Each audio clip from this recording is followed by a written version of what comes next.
حارث نواز صاحب, your thoughts on the decision sir. یہ دیر آیا درست آیا جس طرح سے بلال صاحب نے فرمایا, یا آپ کے کچھ اور تھاٹس ہیں کہ تاخیر کچھ زیادہ ہو؟ جی بات دیکھیں, ایک بات بڑی کلیئر ہے کہ اس کو پلان طریقے سے لوگوں کو تیار کیا گیا. اچھا, آپ کبھی فوج کے متعلق بات کر رہے ہیں, آپ نیریٹو بلڈ کر رہے ہیں فوج کے خلاف, کبھی فوج کو کہہ رہے ہیں کہ یہ میر جعفر ہیں, میر صادق ہیں, اس کے بعد آپ فوج کے آرڈر نہیں ماننے چاہیے, اس کو وہ فوج میں ایک قسم کی میوٹنی کی کوشش کی جا رہی ہے. It was very serious.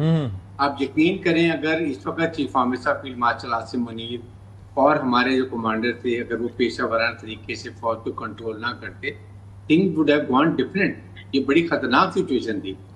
اور اس کے بعد جا کے آپ نشان حیدر شہداء کی یادگاروں کی بے حرمتی کریں, آپ کور کمانڈر ہاؤس پہ, جی ایس کیو پہ, آئی ایس آئی کی جگہوں کے اوپر, کئی ایسی جگہوں پہ جا رہے ہیں جہاں آپ پھر جا کے وہاں نقصان کر رہے ہیں, نعرے توڑ رہے ہیں, دکھا رہے ہیں, ایئر فورس کے جہازوں کو جو کیے ان کو تباہ کر رہے ہیں. It was very serious. اور یہ کبھی نہیں. اور پھر اس کے اوپر چیف آفیسر نے بڑا کلیئر کہا تھا کہ جو اس میں انوالو, چاہے وہ منصوبہ ساز ہیں یا سہولت کار ہیں, ان کو قانون کے مطابق ضرور سزا دی جائے گی, جسٹس کی دی جائے گی. اور وہ بڑا ڈیلیڈ ہوا ہے.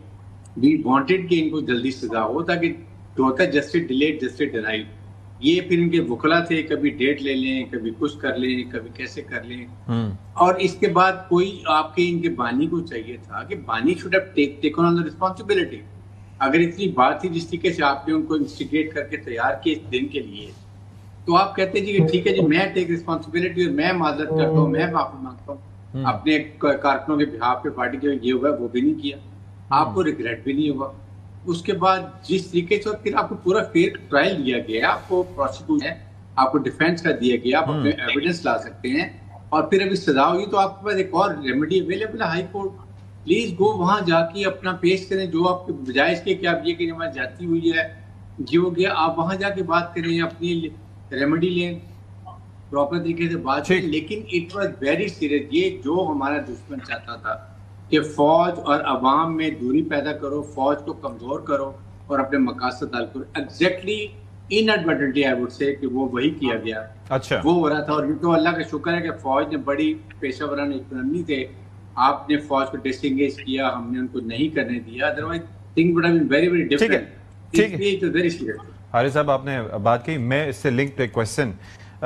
بلال صاحب, آپ کو لگتا ہے کہ شاید یہ جو واقعہ تھا اس سے بھارت کو بھی شہ ملی کہ ہم جب وہاں پر پاکستان کے ساتھ کوئی ایگریشن کریں گے یا ہم اس طرح سے کریں گے, جس کا انہوں نے حوالہ دیا کہ ہم وہاں جائیں گے تو لوگ ہمارا انتظار کر رہے ہوں گے, اور جو شورش یا اس طرح سے ہمارے جو ڈیوائیڈ ہے تو وہ ہمارے لیے بڑے کام کی چیز ثابت ہوگی.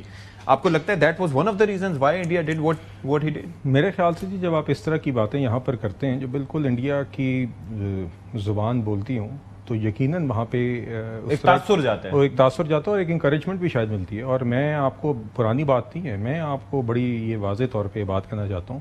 آپ نے ہفتہ یا 2 ہفتے پہلے میرے خیال سے سی ایم کے پی نے, علی امین گنڈا پور صاحب نے ایک پریس کانفرنس کی تھی, جی چیلنج والی, جس پہ انہوں نے باقاعدہ, اب میں وہ الفاظ نہیں دہرانا چاہتا جو انہوں نے ہماری افواج کے متعلق اور دہشت گردی کے متعلق کہے تھے, اس میں اور مودی کے الفاظ میں کیا فرق ہے؟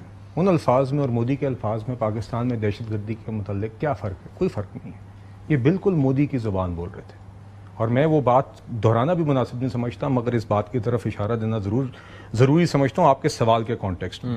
اور میرا خیال ہے کہ جب آپ اپنے آپ کو ایک مین سٹریم جماعت کہتے ہیں جو مسلط شدہ ہی صحیح مگر وفاق میں حکومت چلاتی رہی ہے, جو اب دوسری تیسری دفعہ خیبر پختونخوا میں حکومت چلا رہی ہے, اور اس حکومت کا سی ایم کے پی جب اتنی غیر ذمہ دارانہ بات کرے گا ایک ایسے صوبے کا سی ایم ہوتے ہوئے جہاں دہشت گردی کی آج کل فرنٹ لائن ہے, تو آپ کیا اپنی افواج اور اپنے جوانوں کو کیا تاثر, اور آپ اکراس دا بارڈر کیا تاثر دینا چاہ رہے ہیں, آپ کیا اچیو کرنا چاہ رہے ہیں؟ دیکھیے بات یہ ستی صاحب 9 مئی کے حوالے سے ایک مختصر سا خلاصہ کر لیتے ہیں اگر آپ کی اجازت سے. خان صاحب گرفتار ہوتے ہیں. خان صاحب کی گرفتاری کے بعد پی ٹی آئی کے لوگ دیگر شہروں میں ان کے لیڈرز, ان کے پولیٹیکل فیسز کالز بھی دیتے ہیں, فیلڈ میں بھی آ جاتے ہیں, جھنڈے بھی ہیں, رنگ بھی آپ کو نظر آ رہے ہیں, کارکن بھی ہیں, اور جگہ جگہ پہ پولیٹیکل فیس لیڈ کر رہا ہے. سیالکوٹ, پشاور, راولپنڈی, لاہور, باقاعدہ کالیں جیت جاتی ہیں. یہ کوئی اتفاق نہیں تھا کہ سیالکوٹ میں بھی کینٹ کی طرف ہی جانا ہے, پنڈی میں بھی جی ایچ کیو کی طرف ہی جانا ہے, لاہور میں بھی جناح ہاؤس کی طرف ہی جانا ہے, پشاور میں بھی وہاں پہ جانا ہے. اتفاقاً ہی آپ نے نشان حیدر کے جو ہمارے شہداء ہیں نشان حیدر حاصل کرنے والے ہیں ان کی یادگاروں پر بھی جانا ہے. یہ کیا این آر کی کے اندر اچانک اتفاق ہو گئے سارے شہروں کے اندر؟ اور یہ اتفاق ہی ہے کہ یہ سارے پی ٹی آئی کے ہی لوگ تھے اور انہی کے ہی کارکنان تھے اور انہی کے ہی لیڈرز تھے جنہوں نے ان لوگوں کو نکالا, ان کو اکسایا, اور اس کے بعد اب آپ کہتے ہیں کہ بکری کو پانی تک تو میں لے گیا, مگر اس کے بعد جو اس نے کیا اس کے ذمہ دار یہ خود ہیں. یہ باقاعدہ پلانٹ تھی جس طرح بریگیڈیئر صاحب نے بات کی. اور اگلے دن خان صاحب سے جب اس کے بارے میں کورٹ میں پوچھا گیا, آپ میرے خیال سے آپ ویڈیو نکال سکیں گے, انہوں نے کہا کہ آپ مجھے گرفتار کریں گے تو پبلک کا رسپانس تو ایسا ہی ہوگا, ریئیکشن تو آئے گا, ایسا آئے گا.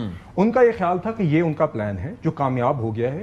8-10 دن بعد جب ان کو سمجھ آئی کہ یہ تو پانی سر سے گزر گیا ہے اور جو ان کے عزائم تھے اچیو نہیں ہوئے, تب جا کے انہوں نے فائنلی کہا کہ دیکھیں جس نے جرم کیا ہے, جو یوسف زئی صاحب ابھی باتیں کر رہے تھے کہ جس نے بھی یہ جرم کیا ہے اس کو سزا ہونی چاہیے. انہوں نے پھر اپنے آپ کو ڈسٹنس کرنا شروع. اچھا مجھے یہ ذرا سمجھائیے گا کہ یہ جیسے شوکت صاحب کا مطالبہ ہے یا پی ٹی آئی کہتی رہی ہے جوڈیشل کمیشن, اس میں کیا ڈفرینٹ ہو جاتا ہے؟ میرا سوال اس اعتبار سے ہے کہ میں نے پیپلز پارٹی کا ایک دور وٹنس کیا تھا جس میں غالباً 20 سے 22 جوڈیشل کمیشنز بنے تھے, لیکن ان سے حل یا نتیجہ کوئی سچ برآمد نہیں ہوا تھا. لیکن شوکت یوسف زئی صاحب یا باقی ان کی جماعت جو کہہ رہی ہے there must be a reason, تو کروا دیتے جوڈیشل کمیشن بنوا دیتے یا جوڈیشل جرائم ہوئے ہیں. پاکستان کا لاء کہتا ہے کورٹ میں کیسز ہونے ہیں, وہ متعلقہ کے کورٹس میں کیسز چلے ہیں, وہاں پہ بھی جتنی تاخیر کی آپ کوشش کر سکتے تھے آپ نے کی ہے. اب 2.25 سال بعد فیصلے ہوئے ہیں, تو یہ وہی کورٹ کے نظام ہے. ایسا تو نہیں ہو سکتا کہ آپ ہر دفعہ کہیں یہ جرم تو ہم نے کیا مگر یہ جو ملک کا نظام ہے اس کے تحت نہیں ہونا, اب آپ ایک نیا نظام بنائیں ورنہ ہم نہیں مانتے.